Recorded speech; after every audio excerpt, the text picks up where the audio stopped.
Selamat datang di mata kuliah pemrograman sistem. Pada perkuliahan ini kita akan mencoba untuk mempelajari modul background process dan daemon process. Jadi seperti sudah pernah disinggung sebelumnya, ada beberapa proses yang bisa kita simulasikan dia untuk berjalan di background. Biasanya kita memerlukan ini untuk proses yang memang berjalannya cukup panjang, artinya long life proses, mulai dari komputer tersebut on hingga komputer tersebut mati. Biasanya terdapat pada server-server. Perumpamaan kita memiliki web server yang berjalan secara 24 jam, otomatis di situ pasti ada proses yang mulai dari komputer tersebut nyala sampai komputer tersebut mati. Jadi prosesnya itu long life proses, misalnya server Scale atau server Siap academic website.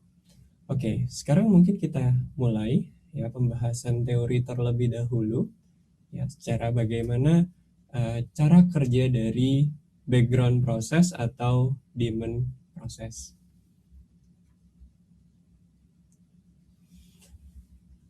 Oke, jadi seperti kita tahu bahwa sebelumnya kita sudah mempelajari mengenai signal handling, lalu kita mempelajari juga shell pada modul sebelumnya. Pada modul kali ini kita akan mempelajari daemons dan background process. Seperti kita tahu bahwa daemons memang sengaja dibuat agar kita bisa menjalankan suatu aplikasi tanpa kita controlling terminalnya. Jadi dia berjalan terus-menerus dari awal komputer tersebut power on sampai komputer tersebut power off. Ada juga yang namanya background process. Mungkin dari segi teknikal atau implementasi, untuk mengimplementasikan daemons dan background process itu cukup mudah.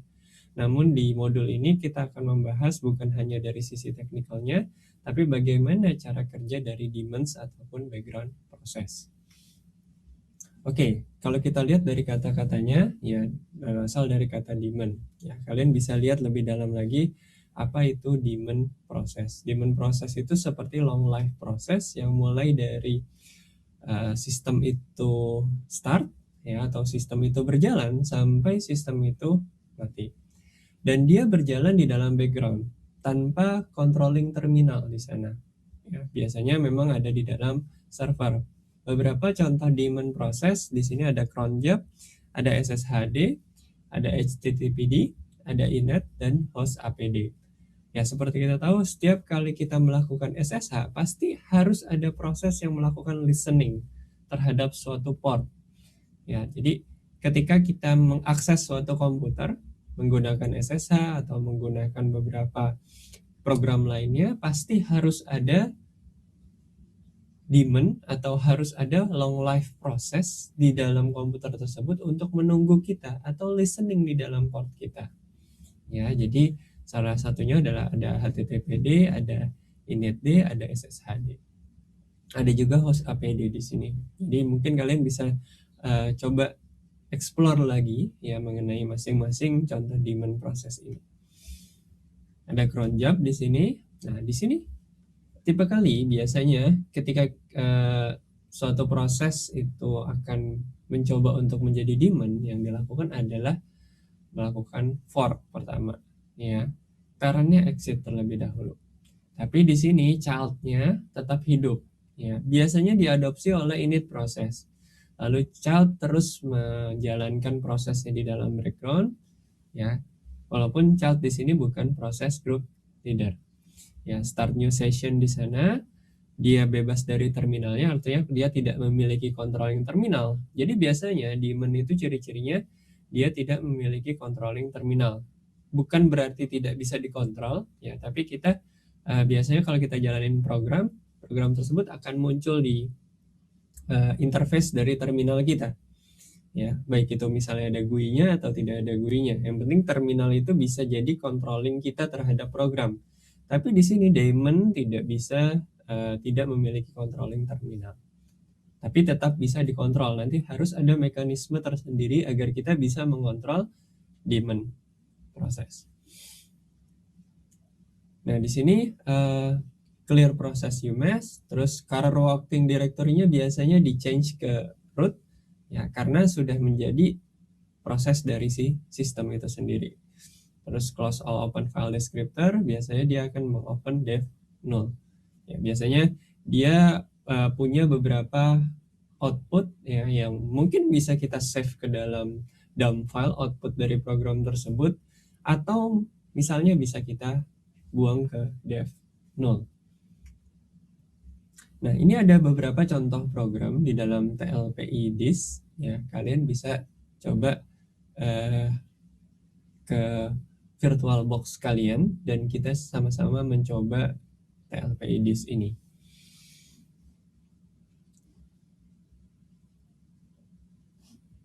Oke, sekarang kita coba ya. Di sini saya punya dua terminal ya. Saya ada dua terminal di sini. Nah, saya coba tes become diamond yang ada di dalam program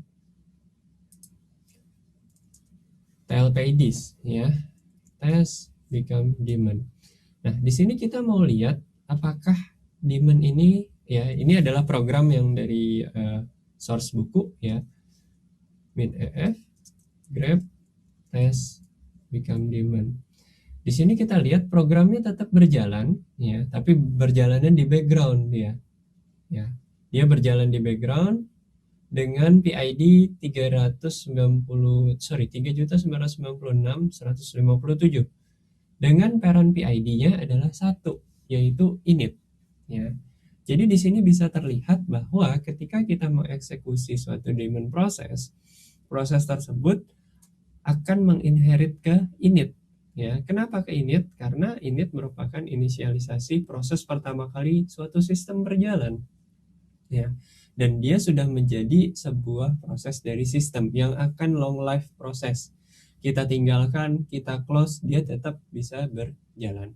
Itu adalah salah satu contoh dari implementasi daemon proses. Implementasi praktikalnya banyak sekali, misalnya Apache Server atau Django Server ya, yang dia mungkin akan berjalan terus-menerus selama server tersebut berjalan ya. Oke, nah kita kembali lagi ke slide-nya.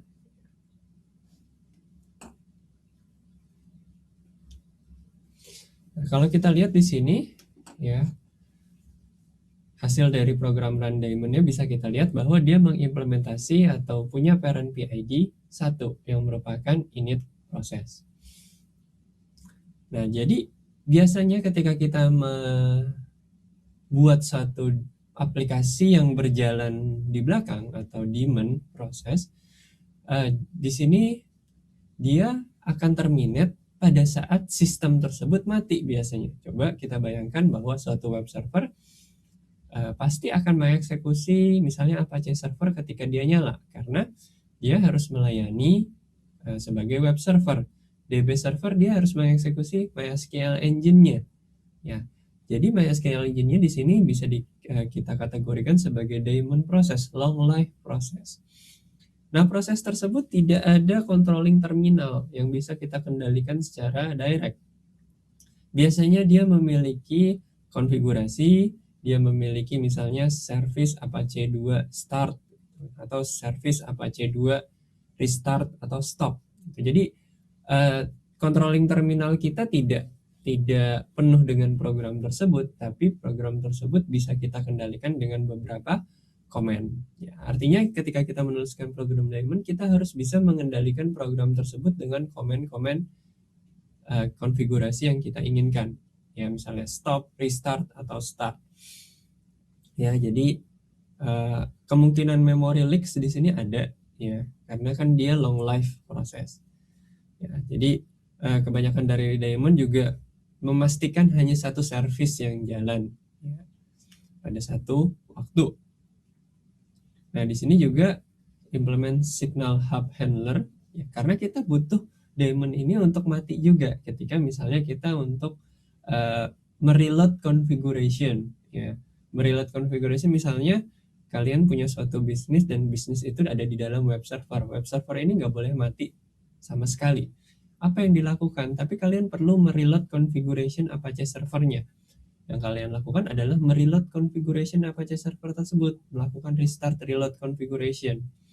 Jadi tidak mematikan proses yang sedang berjalan, tapi reload configuration tersebut membiarkan proses berjalan tapi dengan konfigurasi yang baru. Gitu. Ya, jadi di sini kita harus bisa mengimplementasi mekanisme untuk mereload konfigurasi tanpa kita harus men-stop ya atau men-restart daemon tersebut.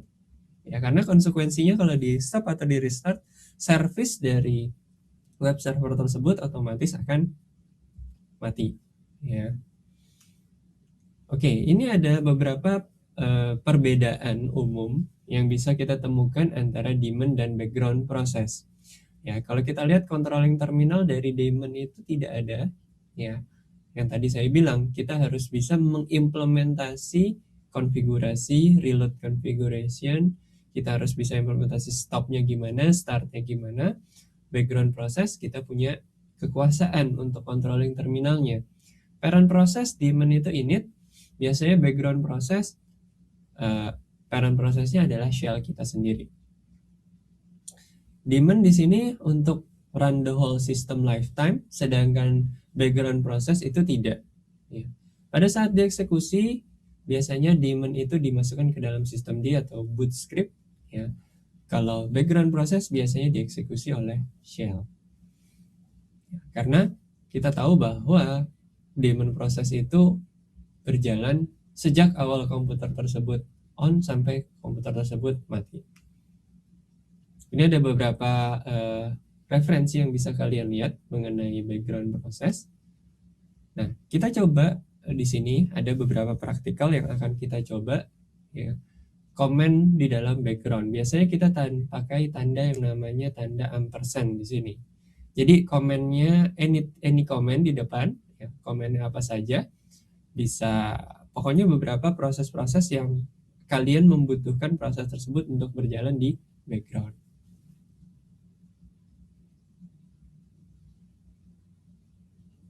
Nah, jadi kalau kita lihat di sini dari scriptnya sendiri ada script terus ada tanda ampersand. Terus ada komen 1, terus komen 2, ya, argumen, terus ada ampersand. Ya, artinya ini bisa kita lakukan seperti ini. Jadi implementasinya tidak sulit, hanya menambahkan ampersand.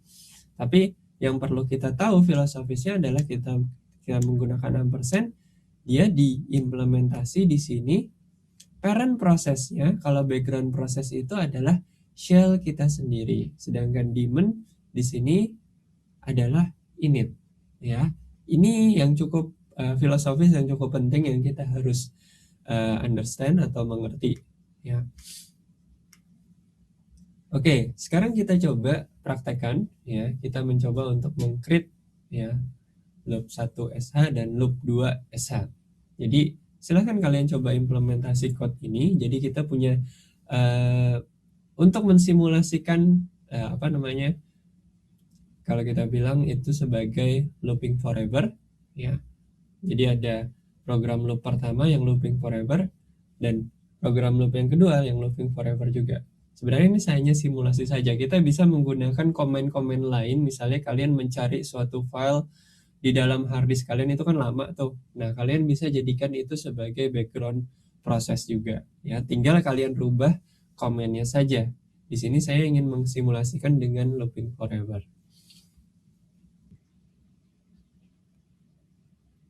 Ya, pada konsol ini saya akan coba mendemonstrasikan source code sederhana yang berupa looping forever.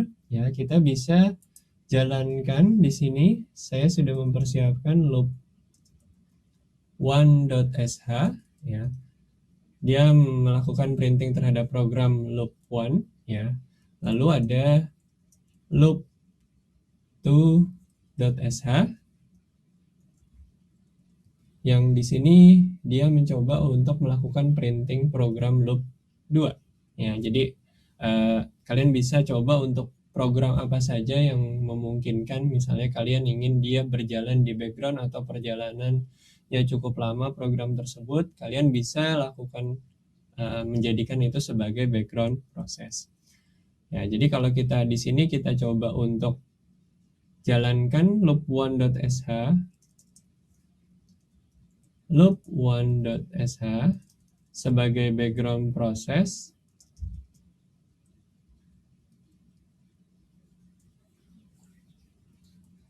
Loop one.sh sebagai background process. Kita kasih ampersand di belakangnya, ya, dia akan berjalan sebagai background process. Kalau kita lihat di sini ps min ef, terus kita grab loop one,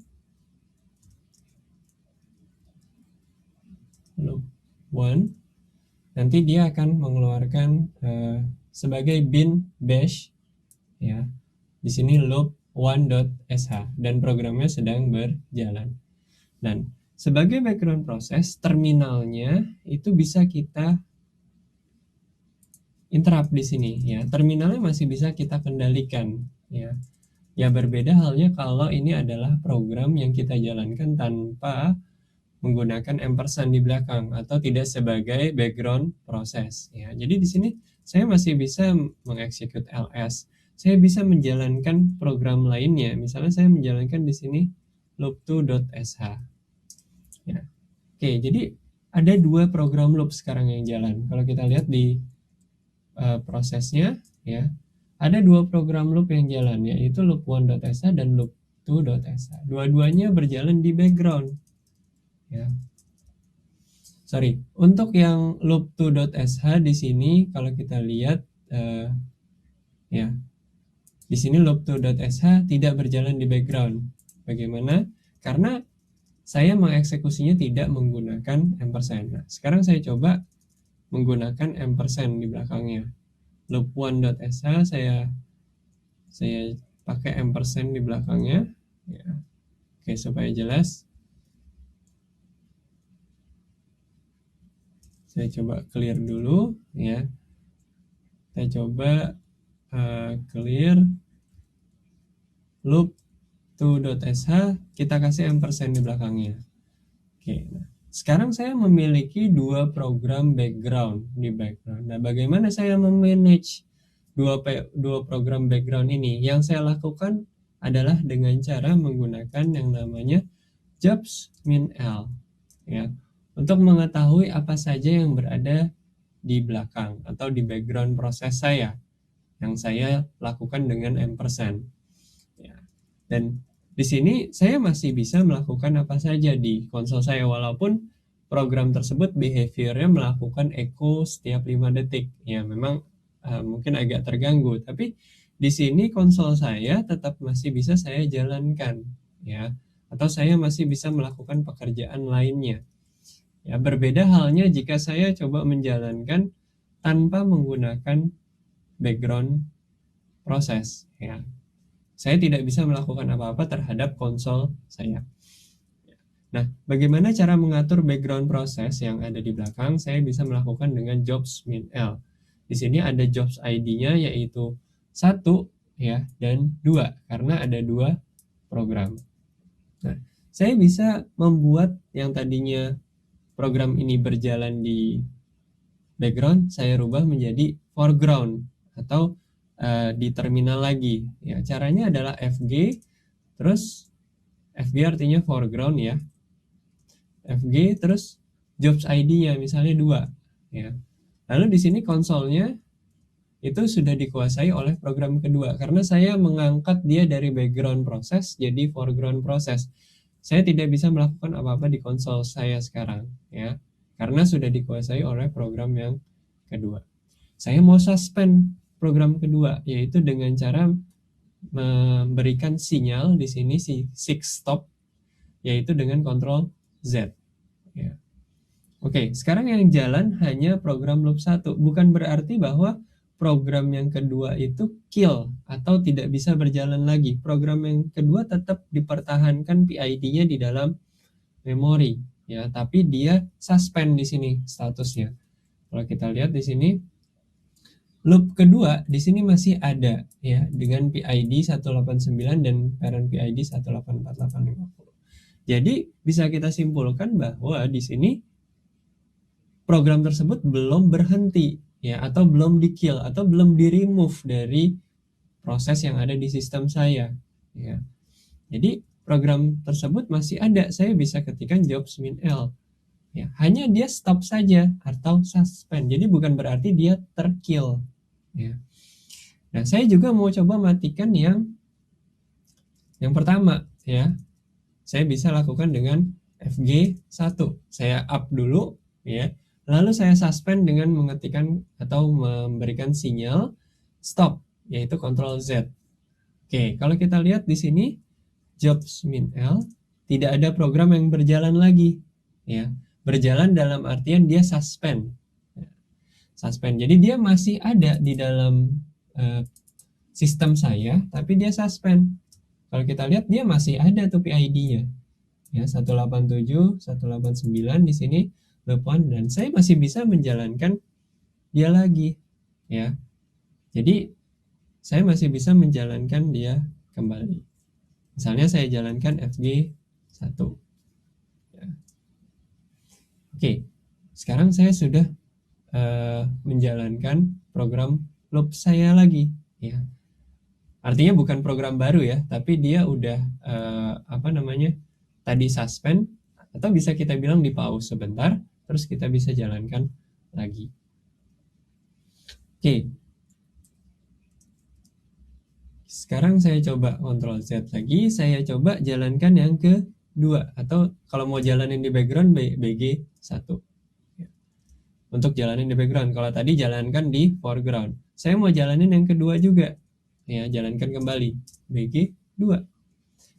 Kalau kita lihat di sini jobs min L, ya, dua-duanya dalam keadaan running. Oke. Ya, mudah-mudahan bisa dipahami ya. Jadi kita bisa mengontrol background proses kita dengan menggunakan jobs min L dengan beberapa perintah. Ada FG, ada BG di sana. Oke, di sini saya coba untuk mengkill proses sebelumnya terlebih dahulu, ya, kill -9, kill -9, ya, dan kill -9 karena ada beberapa proses yang peninggalan dari proses-proses sebelumnya. Lalu saya akan coba, ya, initiate session baru lagi, ya, untuk membuktikan ketika kita, ya, jadi ketika kita lakukan background proses, ya, kita masuk sysprop, kita masuk daemon, lalu kita jalankan, misalnya kita jalankan loop one.sa, kita jadikan background. Nah, kalau kita lihat di sini, ya, ps min f grep loop, kita punya 196.268 PID-nya. Nah, kalau misalnya ini kita matikan terminalnya, ya, artinya misalnya usernya logout atau terminal dimatikan, apakah proses tersebut masih ada atau tidak, ya.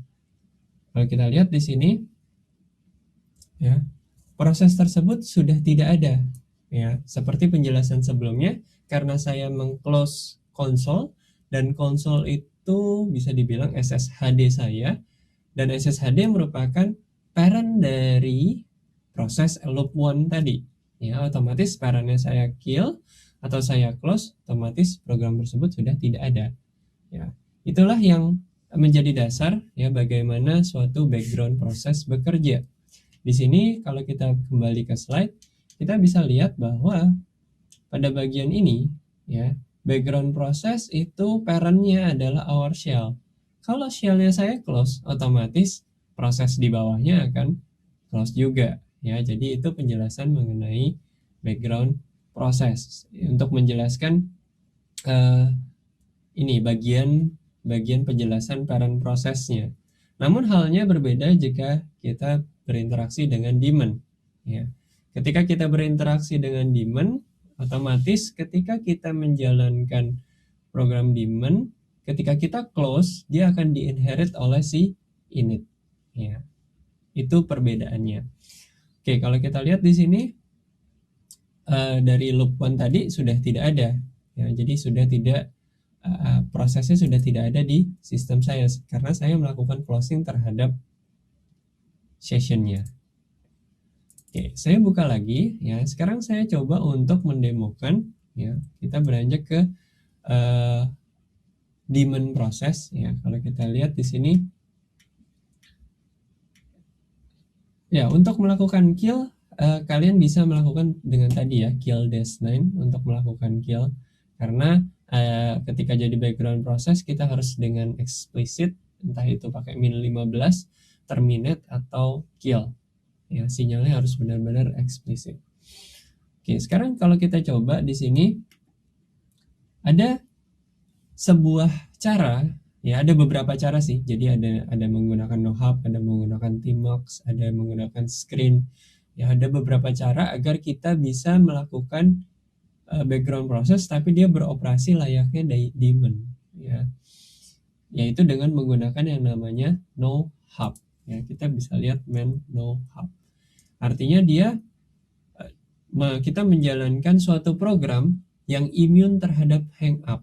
Nah, jadi pada prinsipnya ketika suatu proses itu sedang berjalan dan kita mengclose terminalnya, terminal itu pada saat kita close memberikan signal hang up kepada childnya.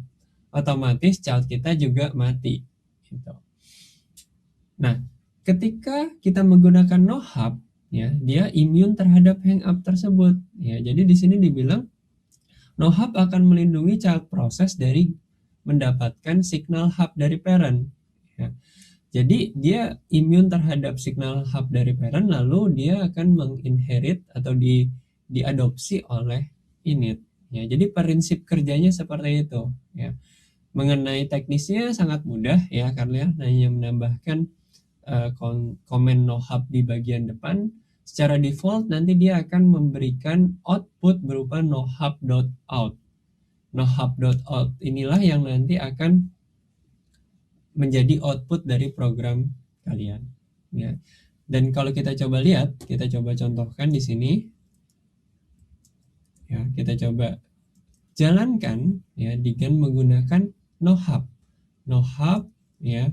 Terus kita jalankan loop one.sh, lalu kita kasih ampersand di belakangnya. Oke, sebelumnya saya mau coba remove dulu nohub.out yang sebelumnya agar cukup bersih.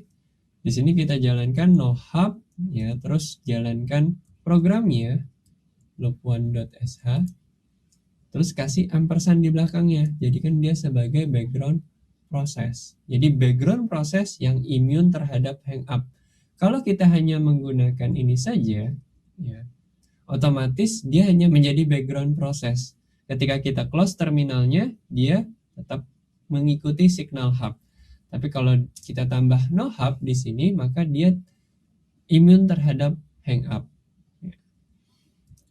Oke, dia sudah berjalan di background. Nah, outputnya di mana? Biasanya dia akan keluar echo program loop one. Oke, dia akan mengeluarkan output secara default di nohub.out, ya. Jadi kalau kita lihat di sini program loop 1, program loop 2, kalau kita buka lagi, kita update lagi, dia akan nambah secara terus-menerus sesuai dengan program kita, ya. Nah, bagaimana jika di sini saya coba menjalankan lagi di sini nohub yang saya jalankan program yang kedua, ya. Jadi dua-duanya saya jadikan background proses yang imun terhadap hang up. Nah, jadi kalau kita jalankan di sini, kita bisa lihat konsol saya cukup bersih. Kenapa? Karena semua standar output itu di redirect ke dalam yang namanya nohub.out, ya. Jadi outputnya program loop 1, program loop 1 tadi kan sebelumnya program loop 1 beberapa kali baru jalan program loop 2. Jadi outputnya secara default. Kita bisa merubah ya nohub.out jadi program jadi log lainnya, ya. Silahkan kalian bisa customisasi hal tersebut, ya. Oke, karena dua-duanya sudah masuk ke dalam nohub.out, saya coba pantau di sini ya untuk prosesnya. Kalau kita lihat di sini PS 199.690 dan 200.114. Kalau kita lihat kita coba ya.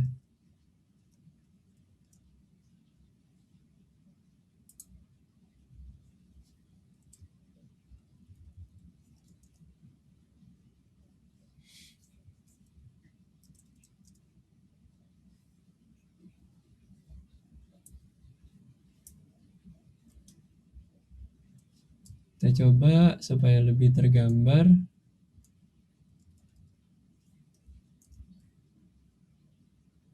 Oke, kita coba EJ.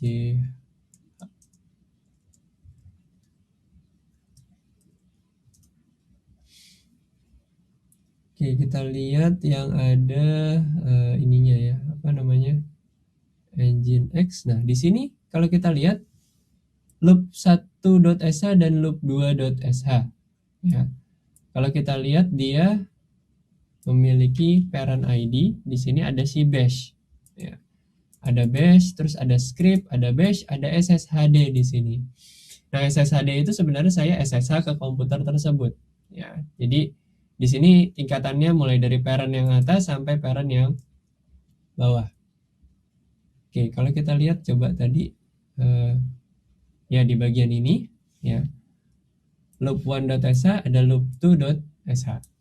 Nah, kalau kita lihat di sini dia parentnya adalah SSHD. Nah, kalau SSHD-nya saya close atau terminalnya saya close, apa yang terjadi ya? Kita coba lihat kembali. Saya coba close dulu ya, karena semua sudah saya buat no hub atau imun terhadap nhub. Oke.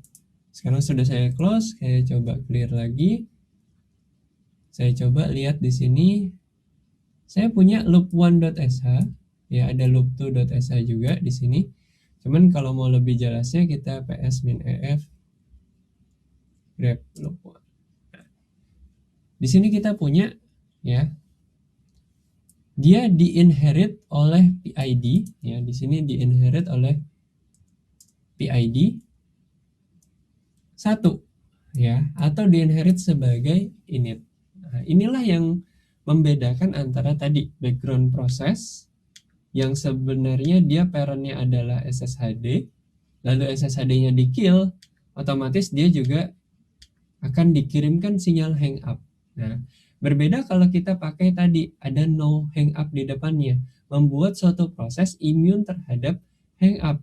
Ketika di SSHD-nya di kill ya, atau konsolnya saya close, dia mengirimkan sinyal tapi childnya itu imun terhadap nhub, dan di sini dia di-inherit oleh init ya. Jadi kalau kita lihat di penjelasan dari slide ya, parent prosesnya daemon itu adalah init ya. Kenapa init ya? Karena init merupakan program yang selalu berjalan ketika sebuah sistem itu berjalan juga, dan merupakan program pertama kali, PID pertama kali ketika sebuah sistem berjalan. Oke, ini sudah di-inherit oleh init ya. PID-nya tetap sama, tapi dia di-inherit oleh init. Berjalan atau tidak programnya? Tetap berjalan ya.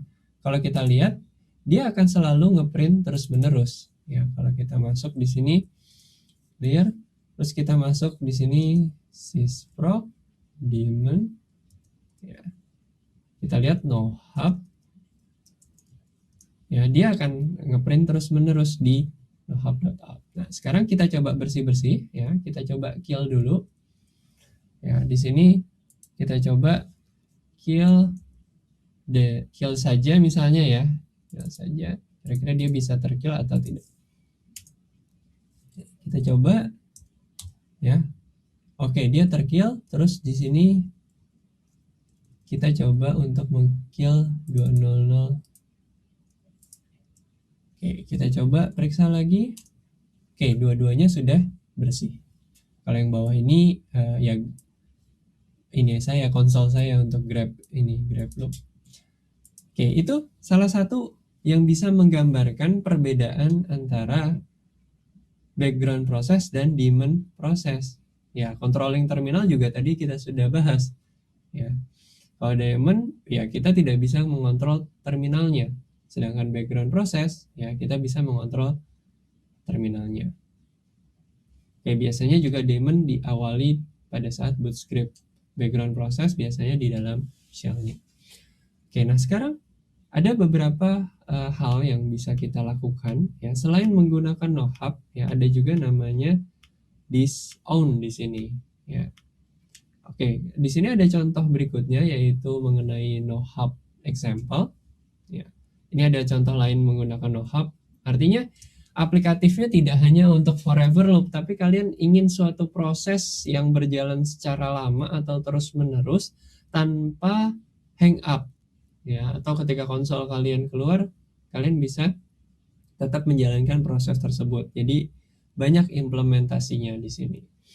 Oke, saya remove dulu nohub.out-nya supaya bersih. Lalu saya coba di sini, di sini sudah ada website kambing yang sudah saya tulis seperti yang ada di slide.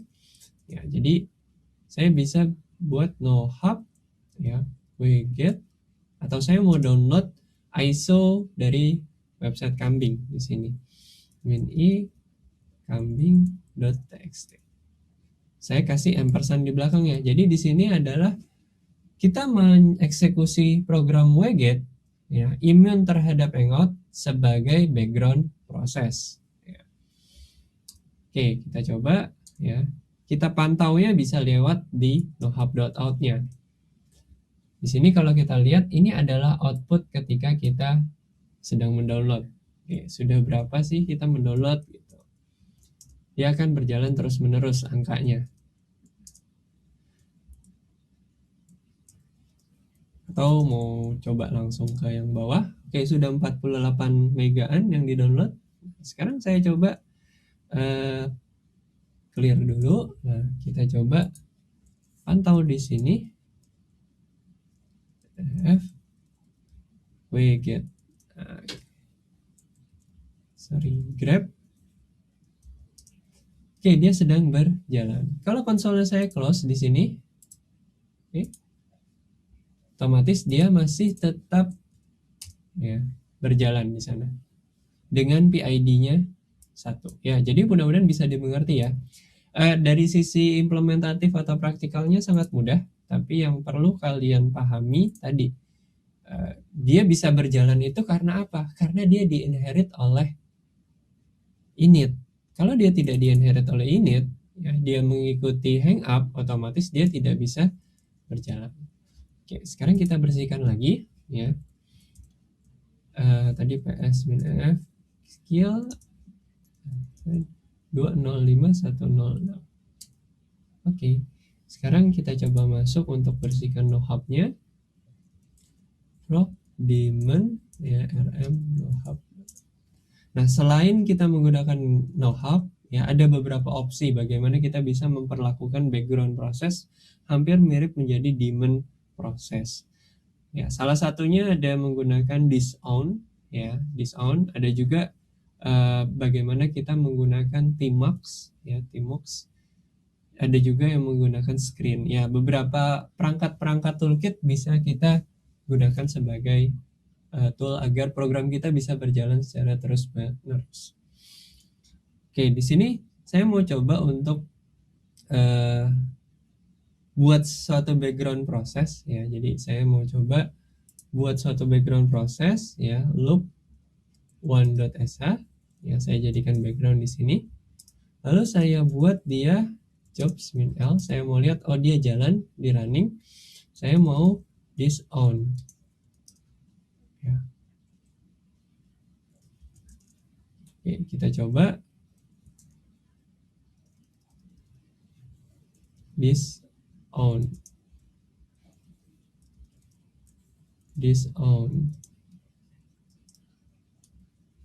clear, disown. Oke, ya, komennya ini ya, disown 1. Jobs ID-nya adalah 1. Ya. Kalau kita lihat di jobs min l, ya, jobs min l, dia udah nggak ada lagi di dalam background proses. Tapi kalau kita lihat di prosesnya, ya, kalau kita lihat di prosesnya di sini ps min ef grep loop, dia masih jalan, ya. Tapi di jobs min l dia sudah tidak ada. Saya udah membuat dia disown. Ya, dia udah tidak ada di jobs min l, tapi di sini dia masih berjalan dengan PID 206081. Oke. Kalau kita pantau di sini, ya, dan kita coba close, program ini, ya kita coba lihat di sini dia masih berjalan, dan ini saya close konsolnya.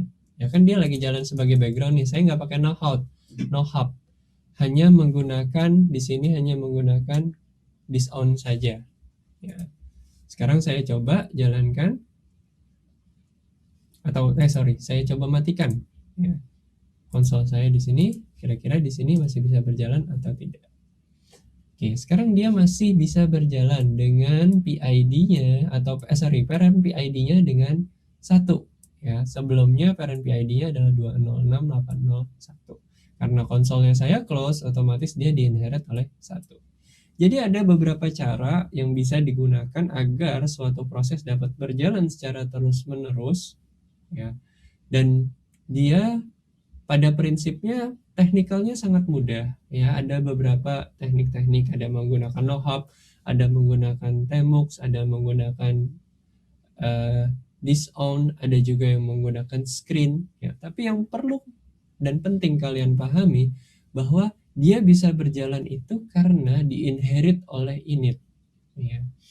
Ya, jadi pada prinsipnya bukan hanya berjalan di background, tapi dia sudah menjadi anak dari init, ya, sehingga dia bisa berjalan terus-menerus, bukan dari parent yang sesungguhnya. Jadi kuncinya adalah di situ. Ya. Jadi yang paling sulit di sini sebenarnya mengerti bagaimana proses background proses dan daemon proses. Ketika parentnya dimatikan, background proses itu akan ikut mati. Ya. Tapi ketika kita coba membuat si proses tersebut immune terhadap hang up dengan menggunakan berbagai cara, contohnya dengan menggunakan disown, dengan menggunakan no hub, ada juga beberapa program-program lain, ada namanya tmux, ada namanya screen. Kalian bisa coba explore beberapa program tersebut, ya. Oke, jadi program-program ini akan secara graceful, ya, dia akan membiarkan program tersebut untuk berjalan atau memprotek program tersebut terhadap hang up. Oke, jadi untuk materi background proses dan daemon proses sampai di sini dulu.